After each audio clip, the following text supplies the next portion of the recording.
మొత్తానికి అందరూ వెళ్ళిపోయిన తర్వాత ఈ ఎవరైతే జీగన్ బాల్గ్ ఉన్నారో అతన్ని ఓడ దిగనివ్వలేదండి.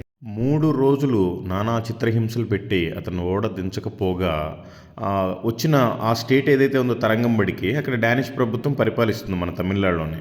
సో, అక్కడ గవర్నర్ ఉంటారు. ఆ గవర్నర్‌కి వీళ్ళు తీసుకొచ్చిన అక్కడ రాజు దగ్గర తీసుకొచ్చిన పర్మిషన్ లెటర్ చూపిచ్చాలి. వీసా అన్నీ చూపిచ్చాలి.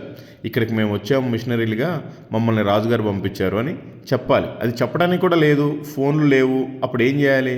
మొత్తం మీద ప్రేయర్ చేసుకుంటున్నప్పుడు ఇద్దరు ఎవరైతే ఉన్నారో ఆ కెప్టెన్స్ వాళ్ళల్లో ఒకడు మాత్రమే కొంచెం బాగా విచ్చలవిడిగా అన్ని చేస్తున్నారంట, వికృత చేష్టాలన్నీ. ఒకతను పాపం వీళ్ళ ప్రార్థన వీళ్ళుండే పరిస్థితిని చూసి ఆ కెప్టెన్కి సర్ది చెప్పి చిన్నగా ఏదో చేసి తీసుకొచ్చి వాళ్ళకి హ్యాండ్ ఓవర్ చేశారు. ఎవరికి?